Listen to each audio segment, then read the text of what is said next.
Cześć, witam wszystkich. Dzisiaj piątek, u Was pewnie niedziela.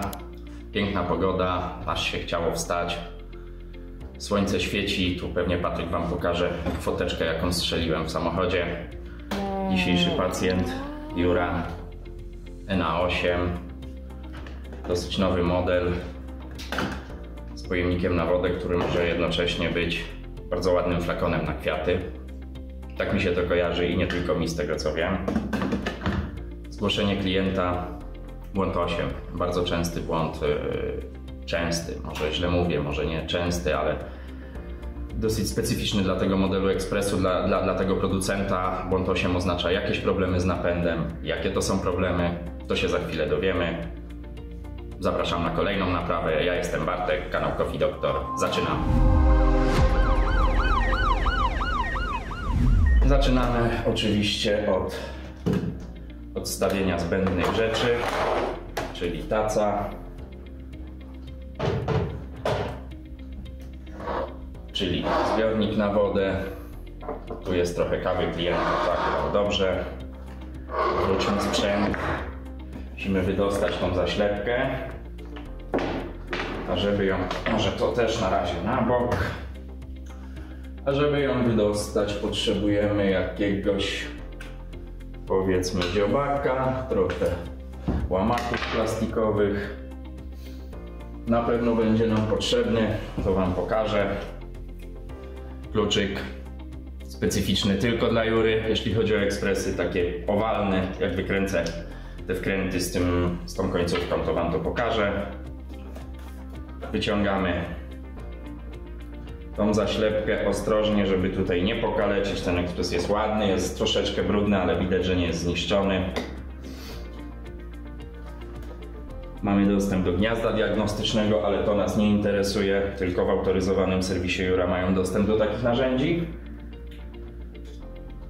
Odkładamy sobie na bok, przy okazji jeszcze sobie sięgnę pojemnik na śrubki.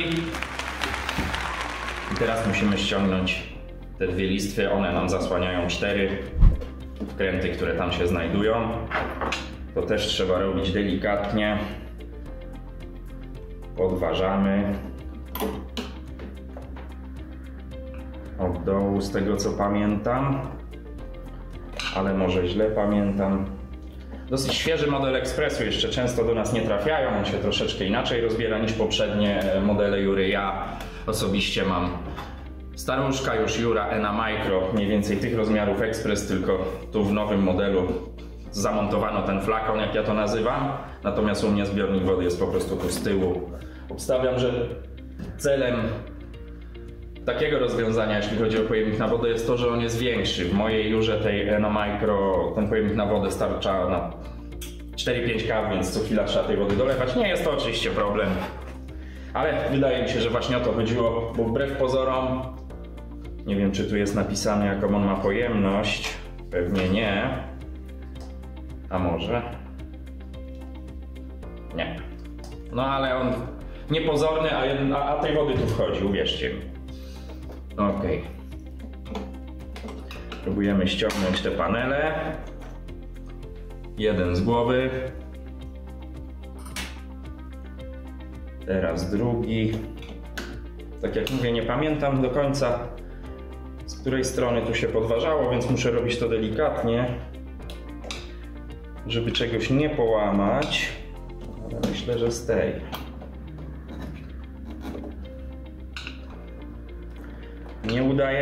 Ja nie udaję, że jestem alfą i omegą, nie wszystko jest człowiek w stanie zapamiętać. Grunt, żeby nie robić tego na przysłowiowego chama, tylko jak czegoś nie wiemy, mamy nowy model ekspresu, przecież tych modeli pojawia się wiele, są dokonywane zmiany konstrukcyjne, w innych miejscach są te wkręty, producenci utrudniają niezależnym serwisom pracę jak tylko mogą, więc te mocowania są często pochowane, poukrywane, tak jak widzicie tutaj.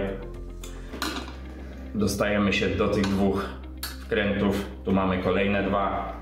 No trzeba to wiedzieć, a jak się nie wie, to trzeba wiedzieć, gdzie to można znaleźć. Mamy internet w dzisiejszych czasach, trzeba tylko umiejętnie szukać i ja to zawsze powtarzam, odfiltrowywać głupoty od faktycznych porad. Słuchajcie, to co też mówiłem już na filmach poprzednich, czasami jest to sklejone. Tu jednak cały czas się poruszamy przy urządzeniu, które generuje wilgoć, generuje temperaturę, generuje parę, więc to, że coś nam nie idzie, nie znaczy, że jest uszkodzone, że jest gdzieś ukryty jakiś wkręt. To może być najnormalniej w świecie sklejone, więc słuchajcie, dajcie mi chwilę, ja sobie zerknę, mam taką możliwość, zerknę sobie jak ten dolną listwę się wyciąga i zaraz do Was wracam. Jestem bogatszy o wiedzę, dobrze kombinowałem, tylko po prostu no, nie chcę tego połamać, wolę sprawdzić.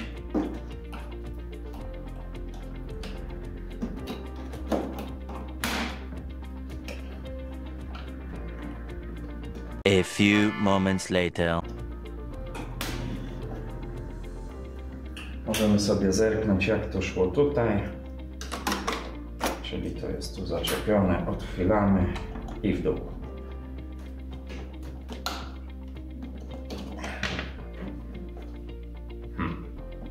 No i właśnie widzicie, niby już wiem jak to zdjąć, a nie idzie. I trzeba powalczyć. Trzeba powalczyć o sukces. Spójrzmy sobie jeszcze. Klapkę zdejmijmy, spójrzmy sobie jeszcze jak to tutaj idzie na dole. No tak, no to ewidentnie jest zaczep. 2 hours later. Który nam musi teraz pójść do góry.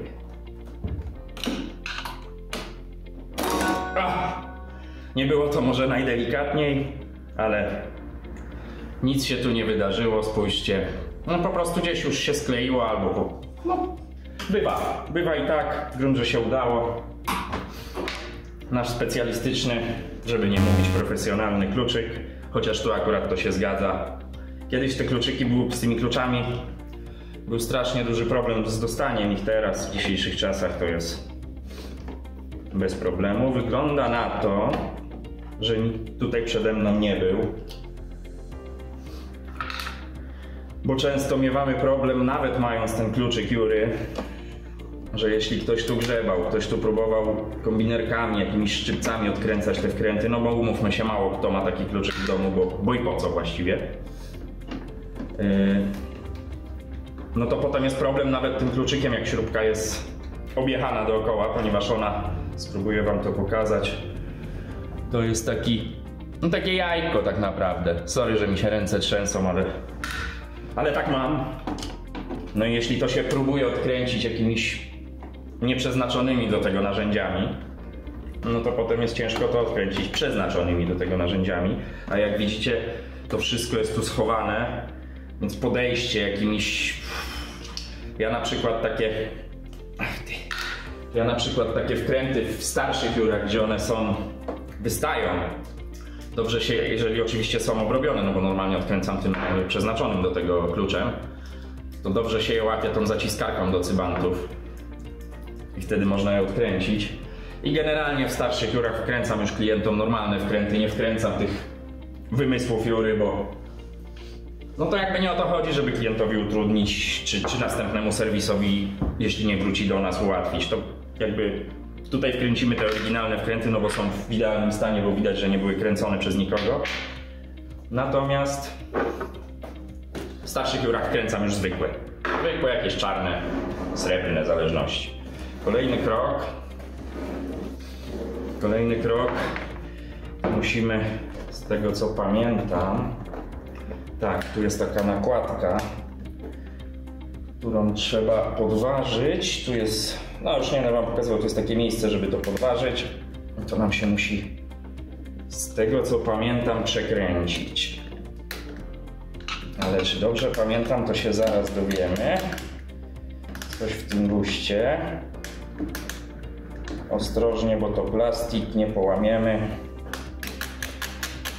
Tak, to na pewno się przekręca, tylko jak tu działała ta blokada?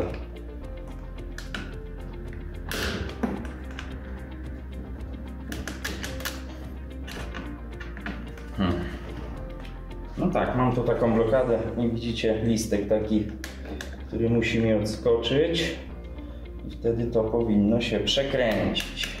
Ale przekręcić się oczywiście nie chce. No tutaj to tym bardziej mamy prawdopodobieństwo, że wszystko jest posklejane, tu jest nakładana woda, zdejmowana woda, tu się zawsze wilgoć pojawia, tu zawsze coś popłynie, zresztą nadal woda tutaj w środku jest. Może jeszcze jest z drugiej strony, no nie, tylko z tej strony mamy blokadę. Tu jest tylko brudne, no więc to na bank jest to. Kwestia tylko odpowiedniego podważenia.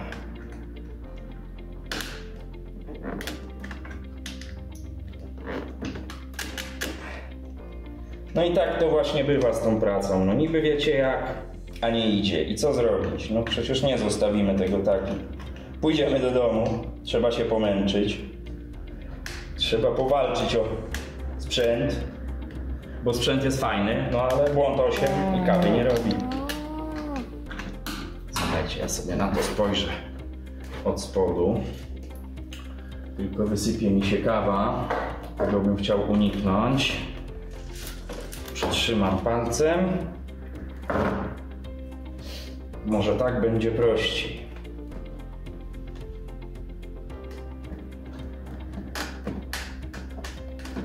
Prościej niestety nie jest, ale to ewidentnie rozchodzi się o ten plastik tutaj.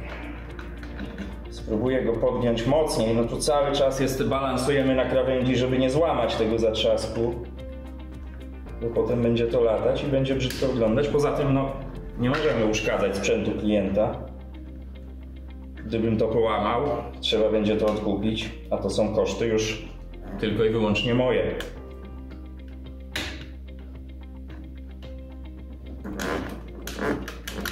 No nie idzie, za chińskiego Boga.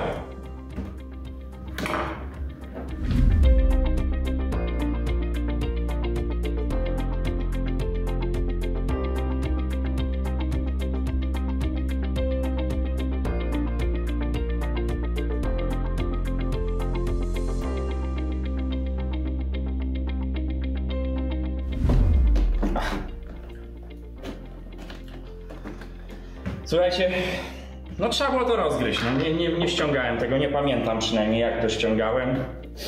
Sprawa okazała się o tyle prosta, jak już się wie, to jest prosta. Cisnąć i ściągnięty. No ale ja to zawsze powtarzam. Wszystko jest proste, jak wiemy jak to zrobić. Ok, tu mamy wszystko. Ściągamy bok. Czy tu jeszcze Jura nie zastosowała jakiejś blokady? Wcale by mnie to nie zdziwiło. Nie, tu się wszystko trzyma. Czyli gdzieś tutaj. Słuchajcie, tu możemy trochę poruszać. Tu nie ma żadnych śrubek, nie ma.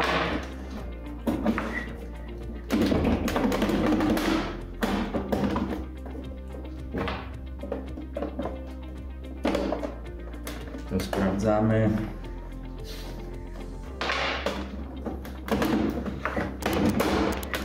I poszło. Ruszamy, nic tutaj nie może iść na bardzo mocno. Zawsze powoli ściągamy boki, żeby niespodzianki pod tytułem przewody nie zaskoczyły nas na tyle, żeby je po prostu wyrwać. Tu nam się przydadzą kombinerki, żeby nie wyrwać gniazda.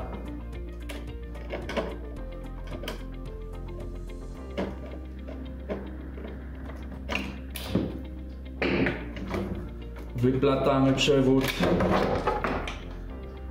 i prawy bok mamy zdjęty na półkę. Co tu widzimy? No widzimy piękny nowy ekspres. Elektronika sterująca, grzałka, pompa, silnik, inspekcja silnika, bo potrafią nie wiem jak dokładnie będziecie to widzieć, on jest na 2 śrubach, takich konkret wkręcanych na klej do gwintów. Tu potrafi to pęknąć, ale przynajmniej na pierwszy rzut oka wygląda wszystko ok, wycieków żadnych nie ma, no ale jakby to nie jest clue programu tutaj, clue programu jest po drugiej stronie. Odwracamy. I walczymy z drugim bokiem. Pozwólcie, że troszeczkę wezmę to do siebie.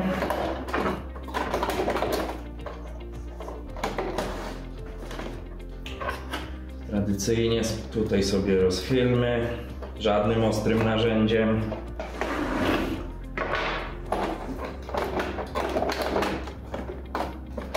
Taka to jest zabawa, możemy sobie wziąć, jeśli znajdę. Ja mam akurat takie już styrane drewienko, młotek. Tutaj możemy sobie zaprzeć drewno i postukać, żeby nam to trochę się tu wszystko wzruszyło, więc będę teraz trochę hałasował. O, widzicie? Nie wygląda to być może profesjonalnie, natomiast no tak się to robi, tak? Muszę w ogóle kupić jakiś wybijak taki z twardego plastiku, z twardej gumy. Będzie to lepiej na pewno wyglądać, natomiast no też zawsze powtarzam, jak coś jest głupie, a działa, to nie jest głupie. Tu jest trochę mokro, ale to pamiętajcie, że ja przekręcałem ten ekspres na bok i to na ten bok, więc widocznie gdzieś tam na dnie trochę tej wilgoci było. Może tu. Tutaj mamy wszystko, kręty na bok. No i słuchajcie, właściwie niewiele tu widzimy, bo mamy osłonę zaparzacza. Czy ona jest tylko na spinki? Wydaje mi się, że tak. Zróbmy trochę porządku. No piękna będzie dzisiaj pogoda. Tylko jeszcze trochę zimno, jeszcze szyby zamarznięte rano. Ale przynajmniej jest widno, bo naprawdę, już to pewnie wspominałem w którymś z poprzednich filmów. Dzisiaj mamy piąteczek, piątunio. Przez ostatnie chyba z 1,5 miesiąca tutaj na Mazowszu, ja jestem w tej chwili w Pruszkowie, jak wiecie, w Warszawie. Bywały jakieś przebłyski słońca, ale głównie było ciemno, głównie było tak depresyjnie, mokro. No, pogoda barowa, tylko trzeba jeszcze mieć czas na to, żeby w tym barze siedzieć. Ale wracając, tu mamy spinkę. Cyk pyk ją. Tu mamy drugą spinkę. To też ją cyk pyk. I tak jak za każdym razem wam mówię, ruszamy, o tu ładnie zeszło, tu się coś działo, w sensie działo, nie działo, coś tu przeciekało. Tu jest biało, trudno powiedzieć, czy to są pozostałości proszku.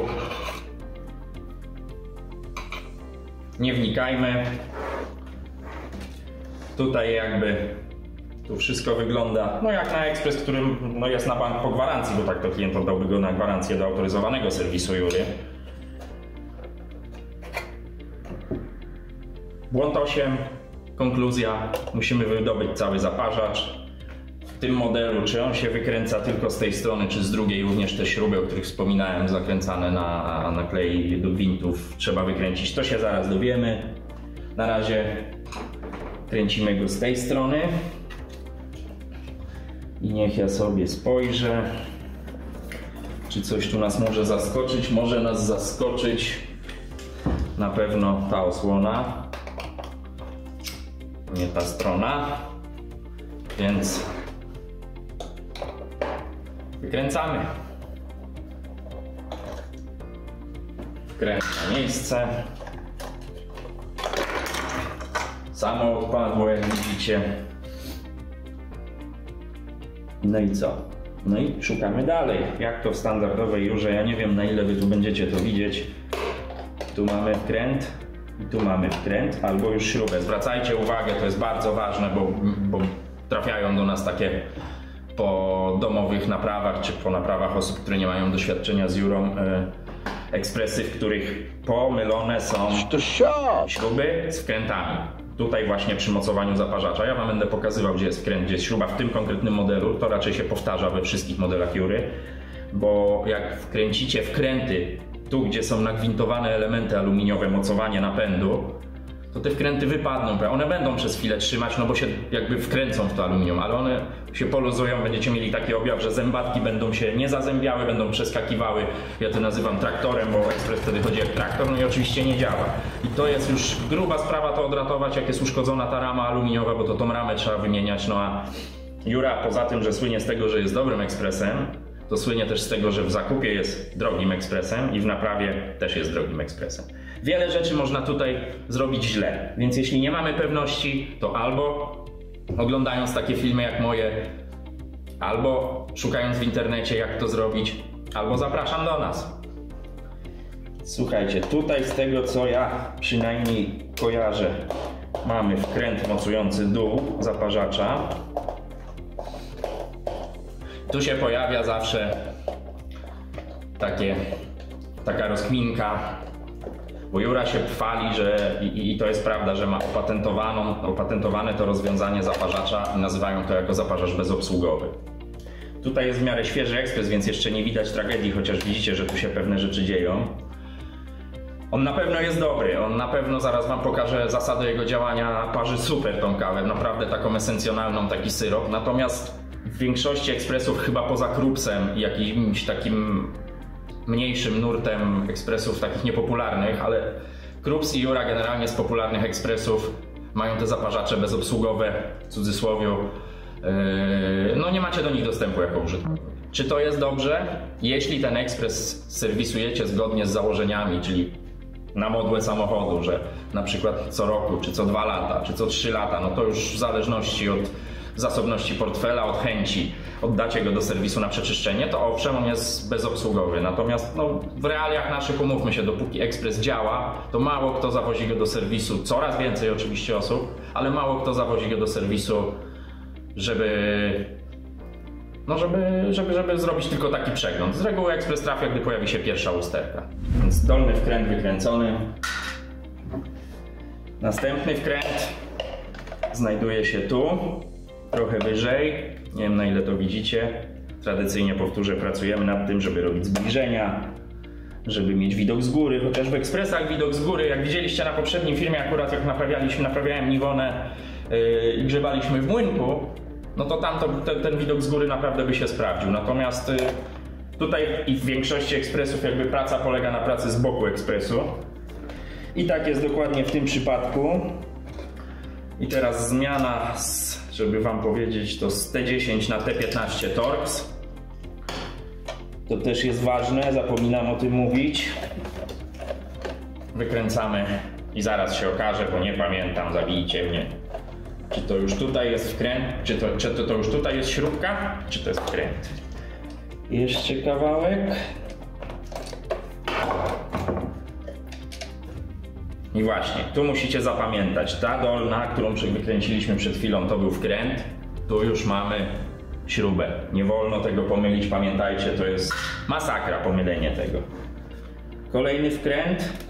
Nie, to też będzie śruba, jest schowany tam, głęboko za tym. Powinniśmy się do niego bez problemu dostać, tylko nie wiem, czy akurat tym śrubokrętem. Raczej tak. Nad światłem też muszę popracować, bo ja teraz, powiem szczerze, robię to na wyczucie. No bo nie chcę wam tu zasłaniać tą moją lampą, którą mam tu. Widzicie, tu nawet kombinuję jakieś ujęcia z góry za pomocą środków, jakie na ten moment posiadam, ale to dzisiaj akurat nam się chyba nie przyda. Ok, to już jest luźno. Zawsze pamiętajcie, rutyna was zgubi. Sprawdźcie jeszcze wszystko, czy wszystko zostało wykręcone i możemy próbować go wydostać. Tu jeszcze ja widzę, że mimo, że mi się wydawało, że wykręciłem, to jednak nie do końca, bo jeszcze trzyma. O. Przepraszam was, że czasami pociągnę nosem, ale przeziębiony jestem. Więc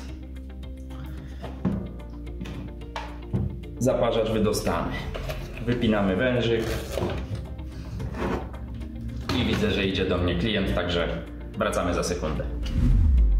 Piątek, firma czynna od 9, mamy 7:42. Klient już był, no ale jak jestem, czemu miałby czekać? Sam przywiózł ekspres do naprawy, też Jurę, jakąś starszą, ale to inna sprawa. Wracamy do tematu, to sobie trochę przesuńmy.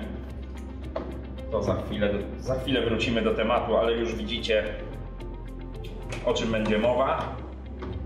Te wkręty, o których mówię, jeden tu pewnie został w zaparzaczu, dokładnie w tym miejscu.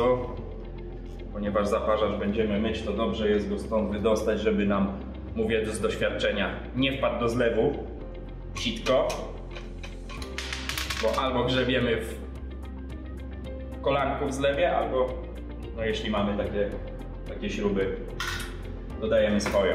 Do tego za sekundę wrócimy. I tak jak widzicie, wykręcaliśmy, niech to będzie wskaźnikiem, wykręcaliśmy tak stąd śrubę, stąd wkręt i stąd wkręt. Tu widzicie zębatkę silnika, stąd śrubę, stąd wkręt i stąd wkręt. Tu widzicie zębatkę silnika, wysypka tak zwana kawy. Wysypka, fajna nazwa, ja to nazywam kanałem zrzutowym, bo jak piszę w SMS-ie klientom, że mają do wymiany wysypkę, to budzi dwuznaczności. Tu właściwie wszystko wygląda dobrze. Zasada pracy, ta zębatka w tą zębatkę się zazębia i kręci nam całym tym modułem. No i właśnie, jak tu zamiast śrub wkręcicie wkręty, no to one przez jakiś czas się będą trzymać, ale tu powstają bardzo duże naprężenia. One się w którymś momencie zaczną wyrywać z tego, ponieważ no, jakby to nie jest miejsce na wkręt. I te dwie zębatki się zaczną rozchylać, włączy się traktor w ekspresie i tyle. I ten element jest do wymiany. A jeśli będziecie go jeszcze męczyć, to te zębatki też się, nazwijmy to, wyrypią i też obie, albo silnik, albo ta, w zależności, która się podda, będzie no do wymiany. A to są koszty, to są niestety koszty. Jura tania nie jest, naprawa tania nie jest, części też tanie nie są. Słuchajcie, jak widzicie, bezobsługowy zaparzacz, z którego ja jeszcze nic specjalnie nie robiłem, a on i tak wygląda dobrze, bo to jest świeży ekspres, to jest, nie wiem, 3-latek może, coś tak mi się wydaje, że klient mi zeznawał. Tu już szczelka nie trzymała, coś tam sobie ciekło. Ten element podczas skręcania się, może ja wam w ogóle pokażę. Ten zaparzacz pracuje w ten sposób, ja teraz kręcę tą rolką, że idziemy do pozycji neutralnej, czyli gotowej do pracy. W tym momencie w ten otwór tutaj mieli się kawa. Gdy młynek skończy pracę, zaparzacz zaczyna pracować w tą stronę. W tą stronę silnik kręci, oczywiście to się dzieje dużo szybciej. I tutaj w środku tłok w tą stronę kręcę oczywiście, gdzie cały czas się sypie kawa, która jest wszędzie w tym zaparzaczu. To się skręca.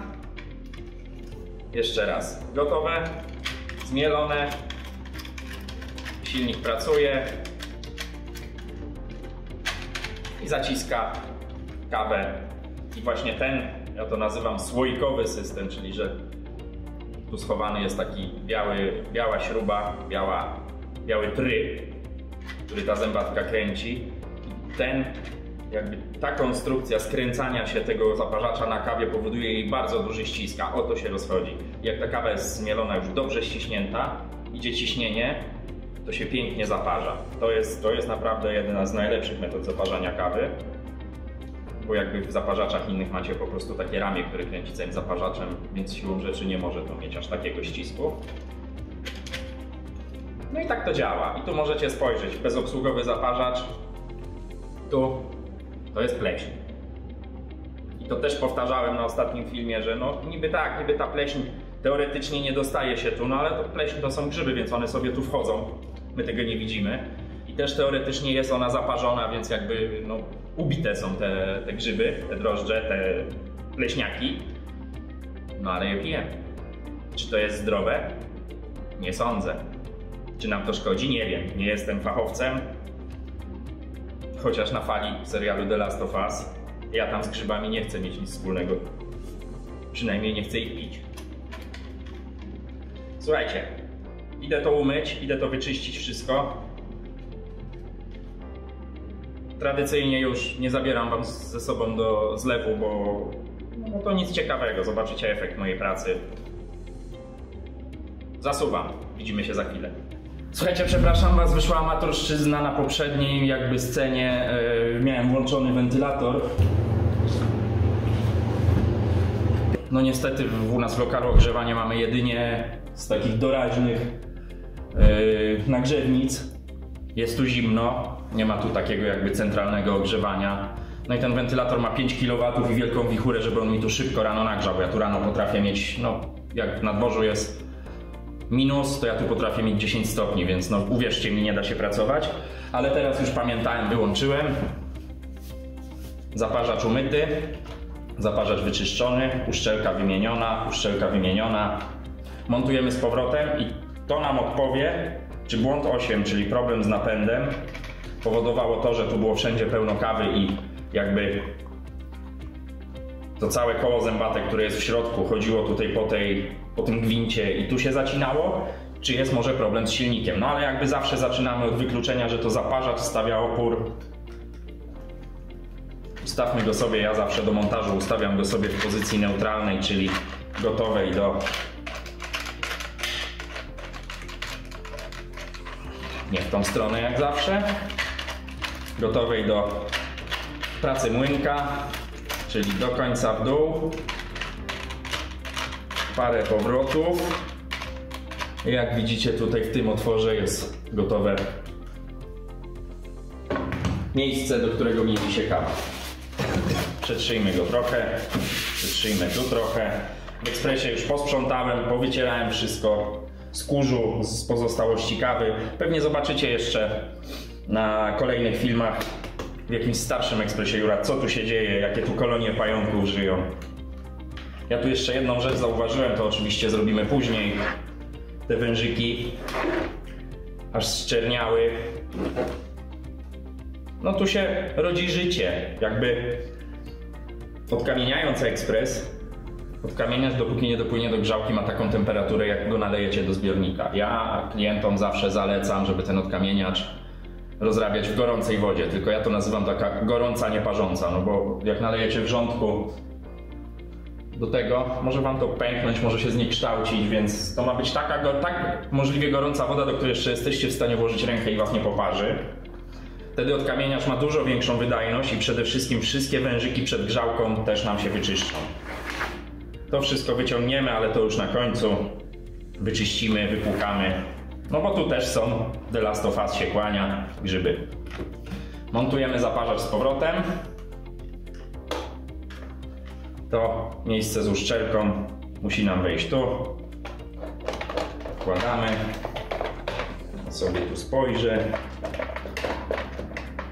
Oczywiście wejść nie chce, ale to jest jakby norma. Ok. No i teraz odwrócona kolejność. Nie mylimy. 2 wkręty. Oczywiście mówię źle. 2 śruby, 1 wkręt. Drugi wkręt. Reszta to już są elementy skręcenia obudowy. I dokładnie odwrotnej kolejności tu nam się przyda magnes, żeby nam ten wkręt trochę lepiej, tą śrubę trochę lepiej trzymał. Może zaczniemy od tego miejsca tutaj. Wiem, że tego nie widzicie, może kiedyś jakaś czołówka, kamera na czoło, może zoom. No tak jak mówię, pracujemy na tym co mamy, będziemy to udoskonalać. Wkręt nam już szedł, można się magnesu pozbyć. Dokręcamy, to musi być porządnie skręcone, ale z wyczuciem, nie zerwijmy gwintu. Problem jeszcze polega na tym, że trzeba odpowiednim rozmiarem torksa to wkręcać, wtedy będzie zdecydowanie prościej. Ok, jednak było dobrze.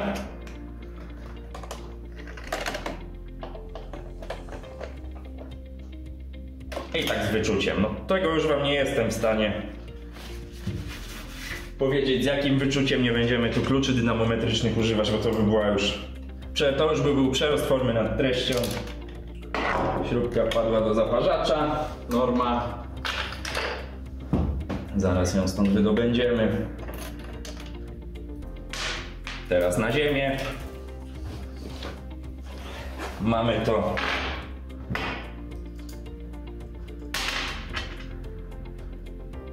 Magnesik. Wkręt.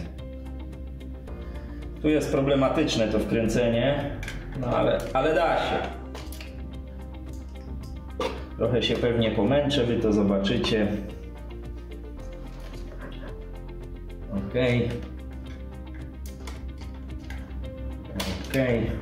Można było ten wkręt włożyć sobie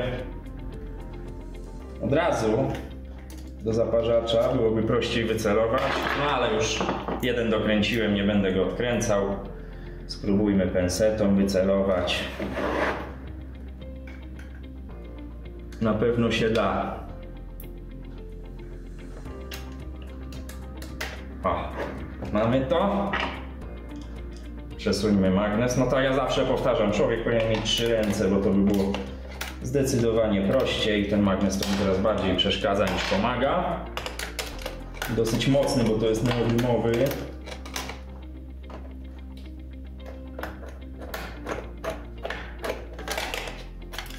Weszło. Tu nawet powiem wam szczerze, jest tak ciemno w tym ekspresie, że nawet jak miał na czole kamerę, to byście tego nie widzieli. No to jest oświetlenie, muszę naprawdę to przemyśleć, bo w większości ekspresów wewnątrz jest czarno, więc to wchłania to światło, nie odbija go. Do przemyślenia. Kolejny wkręt. Właśnie to mnie zawsze niszczy. Każda śrubka, każdy wkręt z innej parafii. Teraz dół. Tu się przyda magnes. Oczywiście ta śrubka jest niemagnetyczna, więc magnes się przydał straszliwie. Ale dobra, damy radę. Słuchajcie, damy radę. Ta ostatnia, która tu leży, to już jest od osłony. Magnes na miejsce, bo na bank się gdzieś przyczepi. No i co, słuchajcie, wężyk, ważne, jak nie podepniemy, to tędy poleci kawa. Jego tu. Wkładamy, dociskamy. I jesteśmy gotowi do testów. Wracamy za chwilę. Napełnię wodę. Założę tutaj tą osłonkę pod zbiornik. I zaraz wracam. Wodę mamy, filtr wyjęty, do testów zawsze. Montujemy. Będziecie widzieć, jak pracuje zaparzacz, tacka. Wkładamy przewód na jakiejś gumce, zaraz ją tu podłączamy do prądu, no i robimy testy. Pojemnik. Wam też pokazać, jak pracuje ten zaparzacz, o ile pracuje. Przycisk power. I patrzymy, co tu się wydarzy. Czy ruszy, czy będziemy mieli problem z silnikiem. Na razie jest ok. Zaparzacz się zamknął. Jura na początku robi taką kalibrację, sprawdza sobie pozycję górną, sprawdza sobie pozycję dolną. Brak filtra, ekspres wołał filtr, brak filtra. Płukanie urządzenia. Słuchajcie, prognozy są dobre. Wszystko na razie działa. Bardzo rzadko psują się silniki w tych Jurach, we wszystkich Jurach. Zdarza się, owszem.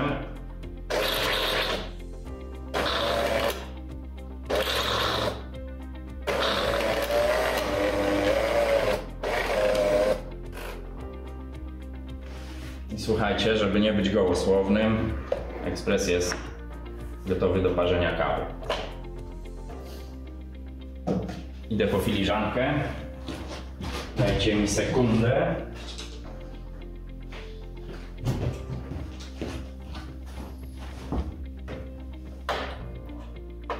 To jest fajny, kompaktowy ekspres, właśnie ta moja wspomniana Jura Ena Micro 8, też jest malutka. Kawa barista, nawet nie znam tego menu, ono jest dotykowe, ale no nie wiem, spróbujmy.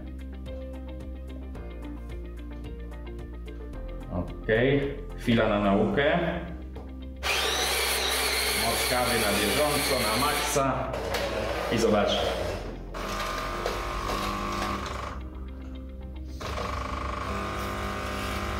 To jest właśnie to, o czym mówię, esencjonalna kawa, zobaczcie, to chyba to widać. 90 ml, filiżanka ma 70. Ok. Spójrzcie. To jest właśnie kawa z ekspresu Jura. No. Ilość tej pianki, a tu jeszcze nie przeprowadzałem regulacji młynka. Nawet możemy spojrzeć teraz, jak wyglądają fusy, choć wiem, a może i będzie widać, wiecie co, ja wam to wysypię na rękę. Spójrzcie, jaki to jest piękny krążek.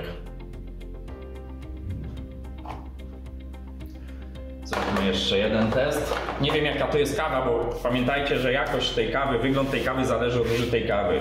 Tanie kawy też są kawą, ja jakby tutaj nie wnikam w gusta, natomiast dobra kawa naprawdę zupełnie inaczej się zaparzy niż jakiś tani paździerz. Zróbmy jeszcze jedną. Może zdążę ustawić moc na maksa. Hello. Ustawmy od razu 70 ml, bo taka jest ta filiżanka. I co dalej, słuchajcie? Czyszczę te wężyki z tyłu. Zadzwonię do klienta, czy mam mu zrobić też tutaj taki do końca kompletny przegląd, w sensie wymienienia wszystkich o-ringów, to co już wspominałem. No jak widzicie, 70 ml odmierza idealnie. Chyba ustawiłem americano, bo próbuję dolewać gorącej wody, ale jakby mniejsza z tym. No nie widzę, bo ten ekran ma bardzo słaby kąt widzenia. Ja tutaj, chcąc żebyście wy widzieli, nie widzę co naciskam. Kawa barista. Kawa gotowa. Krema cudowna. Słuchajcie, dzwonię do klienta, oczywiście jeszcze jest trochę za wcześnie. Dzwonię do klienta, ustalam i wygląda na to, że naprawa zakończona pozytywnie, czyli ten bezobsługowy zaparzacz, tak jak wspominałem na początku, okazał się nie bezobsługowy. Robię te wszystkie czynności, o których wspominałem, jeszcze się tutaj dokładnie przyjrzę wszystkiemu, czy nie ma żadnych wycieków i widzimy się na podsumowaniu. Słuchajcie, podsumowując, wszystko wyczyszczone, klient zdecydował się na przegląd, więc wszystko jest już zrobione, wszystkie uszczelniacze wymienione, wszystko wysmarowane, wszystko sprawdzone, ekspres odkamieniony, ekspres wyczyszczony. Zrobione około 30 kaw, ta będzie 31 powiedzmy. Nic się nie dzieje, więc tak jak przewidywałem, bo tak jest w 9 na 10 przypadków, problemem były zapchane kanały, wszystkie zaparzacza, zacinało się to, zapychało, ta kawa się zbryliła w środku, powchodziła we wszystkie te jakby elementy prowadnic. To jest wszystko wyczyszczone, to jest wszystko wysmarowane. Zaparzacz bezobsługowy nie jest do końca taki bezobsługowy. Robimy ostatnią kawę, naprawa udana. Troszeczkę tutaj rozkminiłem na tym wyświetlaczu. Mamy espresso, startujemy. Urządzenie nagrzewa się.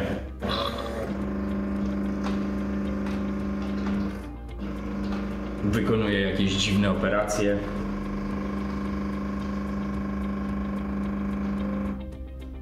Prawdopodobnie płucze grzałkę lub ją wychładza. No Jura tym wszystkim steruje.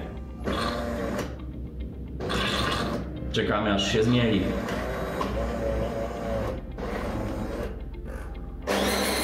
Moc kawy na maksa.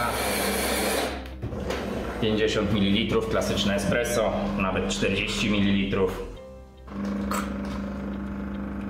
Problemy zniknęły, klient będzie zadowolony, my też będziemy zadowoleni, naprawa udana. Espresso parzy się wolniej, nie wiem czy zwróciliście uwagę, te poprzednie kawy, które parzyłem, to było americano, kawa barista to się tu nazywało.